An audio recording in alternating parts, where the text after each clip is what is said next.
And welcome back. Before we get to the Malzberg panel, we want to tell you once again about the #1 Amazon bestseller. It's been a bestseller for a month now or more, and it's the one and only Power Grab, Obama's Dangerous Plan for a One-Party Nation. It's written by Dick Morris, Newsmax contributor and political analyst. Folks, you've got to get your hands on this book, as most people have already done. It's not too late by a long shot, and all you got to do, I mean, could we have made it any easier? All you got to do is go to 411.com. I'm sorry, powergrab411.com. That's powergrab411.com and get your copy now. All right, the panel. Columnist at Breitbart.com and American thinker C. Edmund Wright, and columnist and contributing editor for TheRoot.com, David Swerdlick, is back with us. Gentlemen, let me ask you first and foremost. We just had on Stephen Moore. And he said big victory coming up on Tuesday for the Republicans. He said not that they deserve it, which I found interesting coming from him, but he said the Democrats are in such disarray and things are so bad. And, you know, it's Obama that is really destroying the very middle class that he keeps saying we have to strengthen. David, it's his policies. And you see in Chicago and elsewhere, lots of blacks now starting to speak out against him and saying he's ignoring their concerns and he's making things worse for them.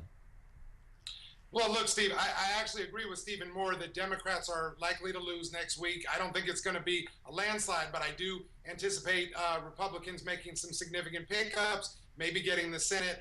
And I do think Democrats have run kind of a lackluster campaign. And President Obama bears his share of responsibility for that on the politics. Where I don't agree is that Obama is ruining the middle class. Look, the stock market has by far more than doubled since he's taken office. Unemployment is down since he's taken office.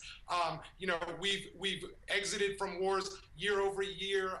The annual budget deficit has decreased. So this idea that he's destroying the middle class is just, in my mind, just way too far. On the politics, yes, they're not getting Edmund, it done. Edmund, one might argue. Edmund, of course, when you say unemployment has come down, as David referred to, that's mainly because, or at least very much in part because, people have given up. They're out of the workforce. Labor participation is at an all-time low. It's at an all-time low, especially for women.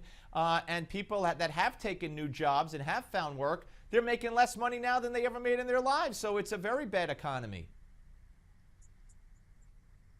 Yeah, well, and see, the problem with David's argument is that the middle class disagrees with him. The economy is the biggest factor by far. Most people don't like where the economy is. And then when you add, and I don't know why pollsters break it down to economy and jobs and taxes, and I mean, it's all the same thing. So when you add all those categories together, this is by far and away the biggest problem that the Democrats are facing. And, you know, what Obama has done is he has brought Chicago and Detroit and New Orleans and all these he's brought the policies that bankrupted all these cities, and he's, you know, imposing it on the country. And after 6 years, it's catching up. But again, Steve, you're correct. It took the Obama administration to put the BS into the BLS with the workforce participation numbers making the UE3 look artificially low. Look, now, David, I want you to respond. But David, I want you to respond. But listen, I got the ABC News Washington Post poll with Hispanics. How's the economy? 24% positive, 76% say negative. And the recent poll out today says that the main concern of voters is not ISIS, not Ebola. It's the economy. So how could you say it's so well? It's so good. Look, Steve, again, I don't take issue with the idea that Obama has lost some popularity and Democrats are looking at losses in this campaign. That's what's going to happen next week.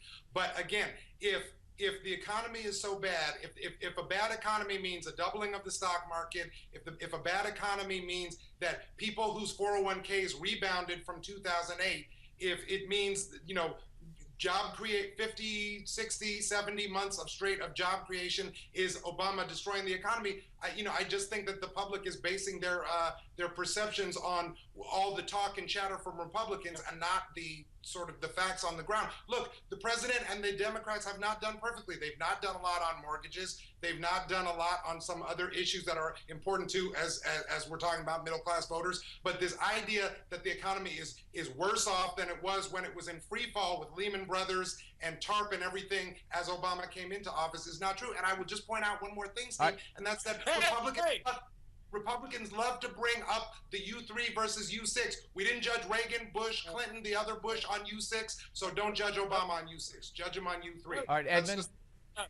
No, David, I'm bringing up U3 now versus the way we've always counted U3, and it's different. Workforce participation is counted differently. So I'm not confusing U3 and U6. I'm counting U3 versus U3. And you can filibuster these talking points all you want, but you need to quit asking what and start asking why. Why? All right, guys, we're coming back. Guys, we'll leave it there. We're coming back. Both of you will rejoin us with part 2 of the panel. But first, are we making a mistake by leaving Afghanistan? That's next. Don't go away.